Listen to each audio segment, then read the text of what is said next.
Mike's on. All right, a little after 4. So here's where we are with the Yankees. Now that Canley's back on the roster, they have 13 pitches. Of course, they sent Bollinger down.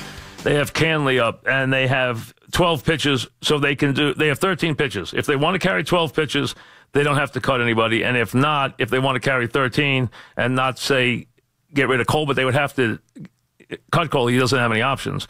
But if they keep 13 pitches, then they got to get rid of a guy. If they decide to pair off a pitcher and go to 12 pitches, they could bring Bird back tomorrow and not get rid of anybody. And if not, if they go 13 pitches, they got to get rid of someone, either Austin, who has options, or they could theoretically get rid of somebody else. But the most logical guy is Austin, or pare down to 12 pitches. So it's one or the other. Right now they're carrying 13. Canley's on the roster. Bollinger's gone. Cole is still on the roster still. So right now 13 pitches. They can go down to 12 pitches, or they can jettison Austin, or somebody else, which would be a surprise. We'll see what they do tomorrow. So that's where they are right now. But right now they're at 13 with the pitches. Now that Canley is back on the roster. That's the move they made. They have not made the Bird move. They're talking about doing that tomorrow. We're coming to you live from the Town Fair Tire Studios, powered by Town Fair Tire. Nobody beats Town Fair Tire. Nobody. Let's get a couple of calls in here. Ken in Babylon. What's up, Ken? Hey, Mike. How you doing? What's Happy happening? Memorial Day. Thank you. You too. Just, going back, I remember you had the debate with Simmons on the podcast about Harden versus LeBron for MVP. And, yeah. Now that Chris Paul's out, either for at least the next game. Right. What would you think about the hypothetical of them, swapping teams? Just, do you think that Harden could take this Cavs team to the point that LeBron? I think they wouldn't have a chance. And I think if LeBron was on the Houston, they would win easy. Don't even compare the two players. I mean, listen, I'm not trying to listen. Bill's argument was regular season only, so let's not say it's because we know how different their performances have been in the postseason. And he was never saying that Harden was LeBron. Okay, but they were both they were both got every vote for All NBA. LeBron this year, he deserved it because he played every game. Some people want to give it to Harden because of the record of the Rockets, but let's be honest. You're watching Harden's performance in these games. I mean, last night, his performance is unbelievably poor.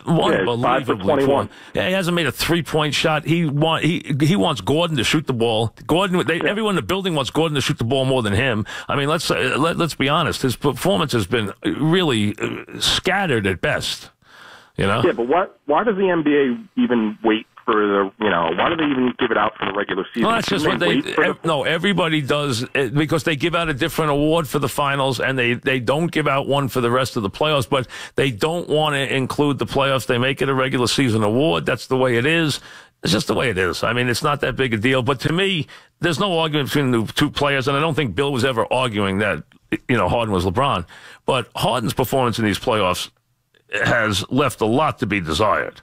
Let's be honest. I mean, he and Paul shoot 11 for 41, and Gordon makes every big shot.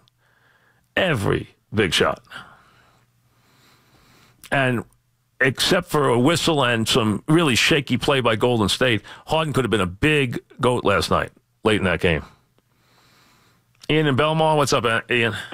Hey, Mike, how's it going? Happy Memorial Day. Thank you. You too. What's up? So, touching on the last guy's point, that was kind of wild that he just compared LeBron to James Harden. But well, listen, they're both the guys who are vying for the MVP award. That's why he's making the point. That's like comparing like Michael Jordan to Charles Barkley. It's just like you got a great and some guy that's pretty good. But anyway, so my point is that obviously Chris Paul's not playing next game. Right. He does play Game 7. It's not going to be 100% Chris Paul. Do the Rockets have any shot? Because right now, in my eyes, they have no shot. I don't think they win anyway. I think this gives them a convenient off-season excuse. I don't think they would have. I still think the Warriors would have won both games. I just don't understand what's going on with the Warriors. They miss Iguodala's leadership. No, number one. Number two, they're just so scattergun at the end of these games. It's their execution. How can you be Golden State, and how can you be down 1 point with 40 seconds left and allow Cook to shoot the ball? Yeah, no, exactly. And Cook looked around. He didn't want to shoot that ball. He did not want to shoot it. He was like, I don't want to do this, but no one's coming at me. What am I going to do? All right, I'll shoot it. He didn't want to shoot it. Yeah, if he was on Duke, he would have wanted to shoot that, but not on this team. But yeah, I just don't. In my eyes, I think it's just a wash at this point. I mean, even watching the game last night, the Warriors turned the ball over like I was. Oh my God! How many mistakes can you possibly make in the last 2 minutes of a game? It was like watching a 40-year-old men's basketball league. It was sad, but you know what? They almost won that game, and Harden almost lost it for them. But I think they'll win in 7. But have a good Memorial Day. Thank you. Listen. I think the Warriors will win. I just do, and I think they would have won if Paul was healthy. I just think they did. They would have, but you know what? We'll see. I just think Durant will be very good in these last 2 games. I think Game 6, even if Paul had played, Game 6 would have been a romp anyway. But Golden State is just something just not right. I mean, their play has been just stupefying at times. Ruben in Queens, what's up, Ruben? Yeah, hi, Mike. I wanted to say, you were talking about Harden. I was laughing last night. I says, give up the ball. I was yelling. I mean, the whole playoff, this guy's a joke. MVP. I laugh when they say MVP. It's sad to watch LeBron play how he plays and watch Harden play how he plays, and somebody could give him the MVP for the regular season over LeBron. It's almost comical. It really is when you think about it. But it's a regular season award. I mean, Harden, last night, 5 for 21 from the floor, 0 for 11. 6 turnovers, 0 for 11 from the three-point, and 5 for 21 from the floor. And he couldn't wait to get that ball to Gordon at the end of the game. And Gordon made the big shots. Sal and Maspeth, what's up, Sal? Yeah, hey, Mike, how are you? Good, what's happening? Yeah, listen, I'm really a Mets fan, I tell you the truth, and there's no way I want to get rid of DeGrom to help the Yankees out. But I know the Yankees need a pitcher. I think I got one that could help them because, on Seattle, Cano is out for the year, right? So the Yankees don't know what to do with this Brandon Drury, and maybe they can do something with him and one of their prospects for Felix Hernandez. Now, he's not pitching well. That's the one thing. There's other pitchers, Sal, they'd rather have now than him. I think I think they do have a lot of pieces to trade. There's no question. And the Yankees will, they'll make a trade. They might make 2 trades. Who knows what's going to happen? But I don't think they have to be aggressive early. I think they can be patient with these trades. I really can. Now, I understand they're going to put a guy in the minors who the fans don't want to put in the minors or might not belong in the minors, but that's what happens when you have a kind of stacked deck like they have. Somebody who can play has got to go to the minors. That's what happens. Rick in Florida. What's up, Rick? Hey, Mike. Yeah, happy Memorial Day. What's happening? I want to talk about that, what you were just saying regarding the pitching. Other than Severino, really I don't have confidence in any of our pitchers. So right. Do you think that they're going to make a move before the deadline? I mean, yes. When you're talking, listen, I don't. But there's no reason to rush. You're still in May. Jermaine is. I think that's a done deal. I don't even think they should. He should even start again. But it's May. You got listen. They have major prospects. They have major chips to play. But you don't make these moves in May. You make these moves as you get into July. Right. These are late July moves, and let teams fall by the wayside. In May, there's still optimism in a lot of cities. People don't pair off their players yet. In June and in July, it's a different story. The Yankees don't need a pitcher to compete right now. They need a pitcher to win it all. That's what they're looking for. And they should wait and see which one will be available. And they can go get with their wherewithal, with their prospects, and their ability to pay somebody, they can go get anybody they want. Jeff in North Brunswick. What's up, Jeff? Mike, I just wanted to make a comment on the NFL ruling. I just don't understand why people find it so hard to accept the fact that these players are nothing more than employees. And the NFL is in the business of ratings. That's how they make their money, from their sponsors, from whoever. And when your employees are doing things to bring your ratings down, how can you possibly not make a move to try to correct that? I mean, I don't understand why people just don't understand. To me, that is as simple as the explanation is. It is not anymore. It is not any more complicated than that. No one is saying that the players don't have a right to have a voice, to voice their displeasure at anything in society that they have a displeasure with. But there's a time and a place, and the time is not on Sunday when they're working. That is not the time.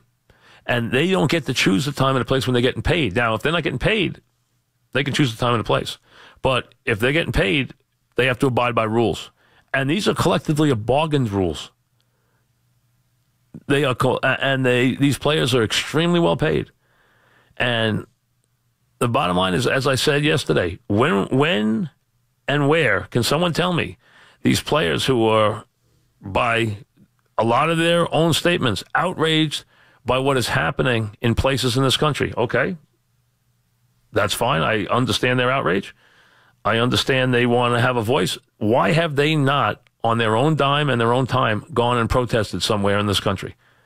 Why do they need to take the convenient place of the national anthem on a Sunday when there's people who paid their way into that stadium to see a game? They didn't come for They didn't come for protest, and there's no reason as paying customers why they have to sit through one. Matthew in Hicksville, what's up, Matthew?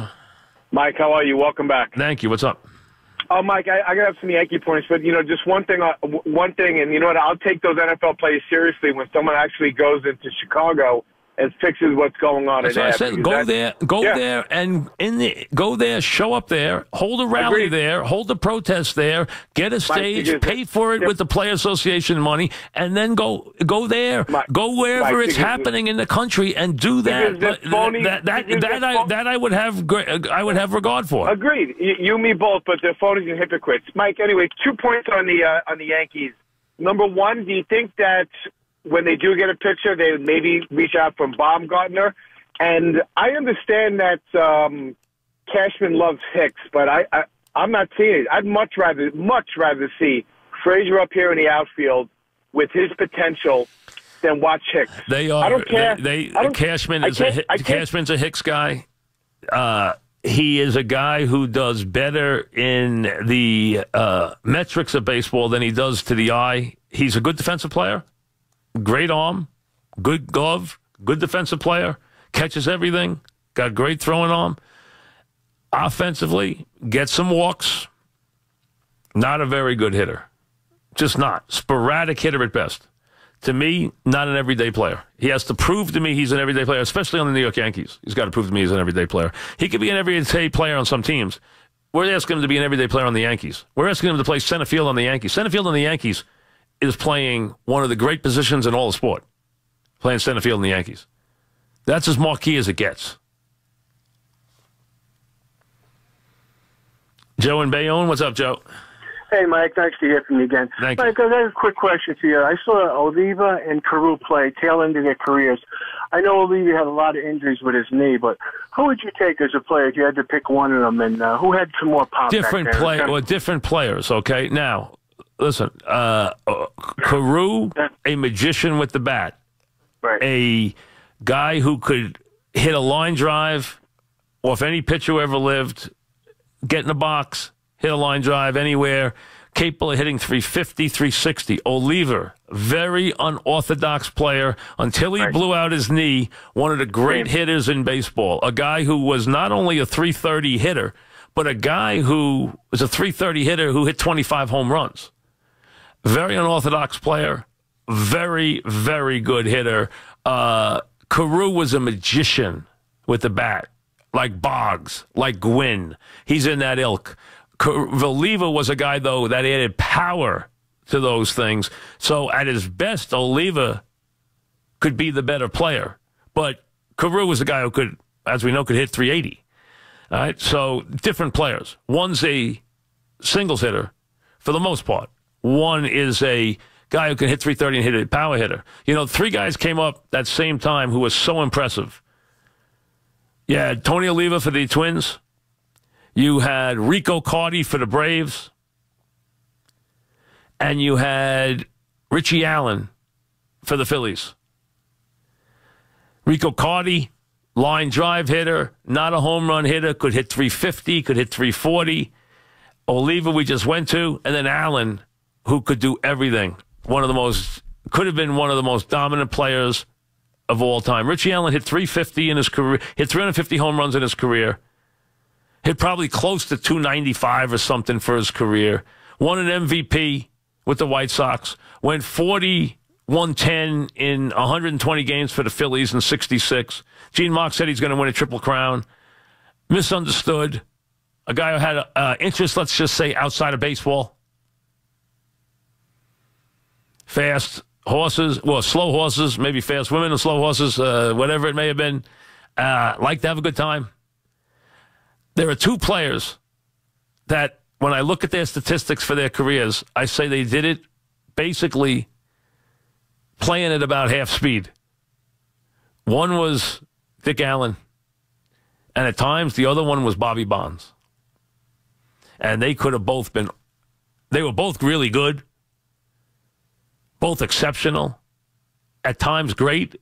Both could have been among the two greatest ever if they really just put their mind to it the way they could have. They had incredible talent. Dick Allen had as much talent as almost anybody. He was one of the most powerful hitters. I saw him hit a ball at Shea Stadium. It was one of the farthest balls I ever saw hit. You know the story of him hitting 3 home runs. I mean, in 5 innings. I mean, just amazing stuff. That 3 home runs and 10 RBIs in a game. I mean, just immense stuff that he did. Really incredible power. Played great for the White Sox, but he always wasn't involved. He just wasn't always involved. He had 350 home runs. He should have hit 500. He could have been as good as anybody. He could have been an all-time great. He could have ranked with, he could have ranked with the Aarons and the Mays and guys like that if he had stuck to, and Frank Robinson, if he had stuck to his knitting. He didn't, though. He was a guy who, like I said, he had a lot of interests. Not all of them good.